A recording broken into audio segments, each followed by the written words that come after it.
نحمده ونصلي على رسوله الكريم أما بعد.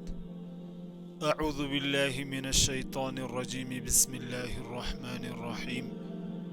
سبحان الذي أسرى بعبده ليلا من المسجد الحرام إلى المسجد الأقصى الذي باركنا حوله لنريه من آياتنا إنه هو السميع البصير. وقال تعالى: فكان قاب قوسين أو أدنى فأوحى إلى عبده ما أوحى ما كذب الفؤاد ما رأى. میرے محترم بزرگوں اور دوستوں، اللہ تبارک و تعالی نے اپنے حبیب صلی اللہ علیہ وسلم کو جہاں معجزات سے نوازا، ان معجزات میں سے ایک معجزہ واقعہ معراج بھی ہے، اور یہ برحق واقعہ ہے۔ قرآن میں اس کا ذکر ہے اور احادیث کے اندر اس کی تشریحات آ چکی ہے۔ سب سے پہلے ہم یہ سمجھیں کہ واقعہ معراج کب ہوا۔ جب آپ صلی اللہ علیہ وسلم کو نبوت مل کر 10 سال ہوئے تو اللہ تعالیٰ نے آپ کو اس سفر سے آپ کو نوازا۔ اور دوسری بات کہ یہ کیوں اللہ تعالیٰ نے آپ کو سفر معراج کرایا، اس کی ایک وجہ یہ بھی ہے کہ اللہ تعالیٰ اپنے حبیب صلی اللہ علیہ وسلم کا مرتبہ باقی نبیوں سے بلند کرنا تھا، اسی لیے اللہ تعالیٰ نے آپ کو یہ سفر کرایا۔ اور ایک بات کہ یہ کیوں کرایا، اس کے 3 بنیادی وجہ ہیں۔ ایک، اللہ کے رسول صلی اللہ علیہ وسلم پر حضرت خدیجہ الکبریٰ رضی اللہ تعالی عنہا کا انتقال ہونا، اور آپ کے چچا کا سایہ سر سے اٹھ جانا حضرت ابو طالب کا، اور اللہ کے رسول جب طائف کے سفر میں آپ گئے تھے تو آپ پر وہاں آزمائشیں آئیں، تو اللہ تعالیٰ نے غموں سے نکالنے کے لیے اللہ کے رسول کو، اپنے حبیب کو، یہ سفر معراج کرایا۔ جب آپ صلی اللہ علیہ وسلم سفر پر گئے ہیں تو یہ سفر شروع ہوتا ہے مسجد حرام سے لے کر مسجد اقصی، تو اس کو کہا جاتا ہے اسرا۔ اسرا یسری کے معنی ہے کہ رات میں سفر کرنا، رات میں چلنا۔ تو بیت الحرام سے لے کر مسجد اقصی، یعنی اقصی اس کو کہتے ہیں کہ جو کنارے پر ہو، یعنی اس وقت اس مسجد کے بعد کوئی اور مسجد نہیں تھی، تو دور دراز والی مسجد۔ تو اللہ کے رسول صلی اللہ علیہ وسلم کو مسجد حرام سے مسجد اقصی تک لے لیا گیا۔ پھر وہاں سے اللہ کے رسول صلی اللہ علیہ وسلم نے عرش، سدرۃ المنتہا، جنت جہنم کا آپ کو سیر کرایا گیا۔ جب آپ صلی اللہ علیہ وسلم آسمانی دنیا پر گئے ہیں تو وہاں پر جو نظام تھا، کوئی ایسا ویسا نظام نہیں، باضابطہ پوری سیکیورٹی کے ساتھ اللہ کے رسول حضرت جبریل علیہ السلام کے ساتھ گئے، اور جب وہاں دروازہ کھٹکھٹایا گیا تو آواز آئی کہ کون ہے؟ کہا کہ جبریل۔ اس کے بعد کہا کہ آپ کے ساتھ کون ہے؟ کہا کہ محمد صلی اللہ علیہ وسلم۔ تو پھر اس کے بعد دروازہ کھولا گیا۔ پہلے آسمان پر اللہ کے رسول صلی اللہ علیہ وسلم کی ملاقات حضرت آدم علیہ السلام سے ہوئی، اور دوسرے آسمان پر، یہ ایک لفظ آپ یاد رکھیں کہ اس سے آپ کو یاد رکھنے میں آسانی ہوگی کہ اللہ کے رسول صلی اللہ علیہ وسلم نے جو 7 آسمانوں کا سفر کیا، کس آسمان پر کس نبی سے آپ صلی اللہ علیہ وسلم کی ملاقات ہوئی۔ ایک جملہ ہے اعیاہما، اعیاہما۔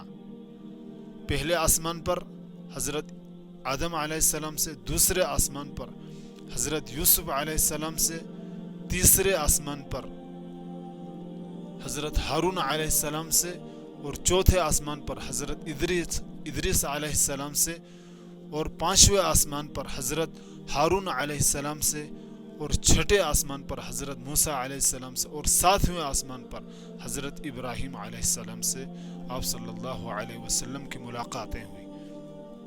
تو جب آپ صلی اللہ علیہ وسلم عرش تک پہنچے اور اس کے آگے حضرت جبریل علیہ السلام نہیں آ سکے، تو حضرت جبریل علیہ السلام نے فرمایا: اے اللہ کے رسول، یہاں تک تو میں آپ کے ساتھ تھا، اب میں آگے اگر ایک قدم بھی چلا، ایک قدم بھی اگر آگے میں گیا تو میرے جو پر ہیں وہ جل کر راکھ ہو جائیں گے۔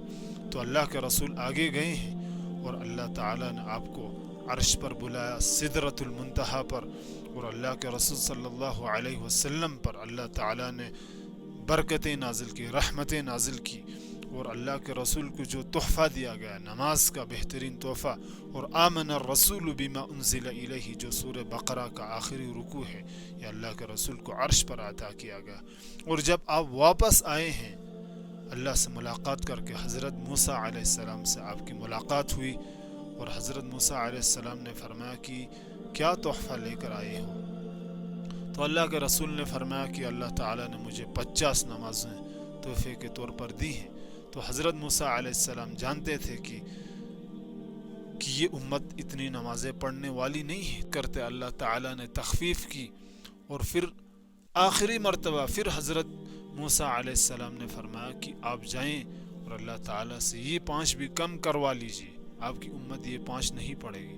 تو اللہ کے رسول نے فرمایا اب مجھے حیا آتی، تو پھر آپ یہ 5 نمازیں لے کر آئے، اور پھر جب آپ صلی اللہ علیہ وسلم مسجد اقصیٰ پہنچے تو تمام نبیوں کو اللہ تعالیٰ نے پھر بلایا، اور وہاں آپ صلی اللہ علیہ وسلم نے تمام نبیوں کو نماز پڑھائی، اور تمام نبی آپ صلی اللہ علیہ وسلم کے پیچھے کھڑے ہیں اور آپ نے نماز پڑھائی۔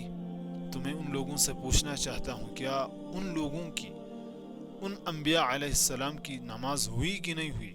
حالانکہ جو مقتدی تھے، کوئی تورات کا، کسی کو تورات ملی تھی، کسی کو انجیل ملی تھی، کسی کو زبور ملی تھی، کسی چند نبیوں کو صحیفے سے نوازا گیا تھا۔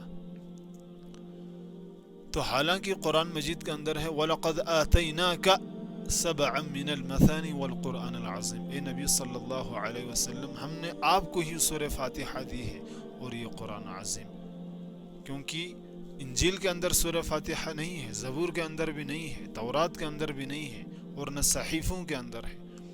تو جب ان نبیوں کی نماز ہوئی ہے تو ہماری بھی نماز سمجھو ہو گئی۔ تو بغیر سورہ فاتحہ کے امام کے پیچھے نماز ہو جاتی ہے۔ تو جب آپ صلی اللہ علیہ وسلم وہاں سے ام ہانی کے یہاں پہنچے تو ام ہانی نے آپ صلی اللہ علیہ وسلم سے فرمایا کہ آپ یہ واقعہ دوسروں کو نہ بتانا، کیونکہ آپ کا انکار کریں گے۔ تو اللہ کے رسول نے فرمایا میں تو یہ بتا کر رہوں گا۔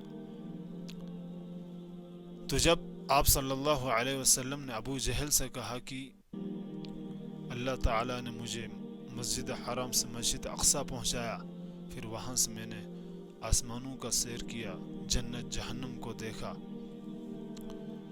تو ابو جہل دوڑتا ہوا حضرت ابو بکر صدیق رضی اللہ تعالی عنہ کے پاس پہنچا اور کہنے لگا کہ آپ مجھے بتائیں کہ اگر کوئی شخص یہ کہے کہ راتوں رات میں مسجد حرام سے مسجد اقصیٰ پہنچا اور مسجد اقصیٰ سے مسجد اور آسمانوں کا سیر کیا، کیا آپ اس کو جھوٹا قرار دیں گے یا سچا؟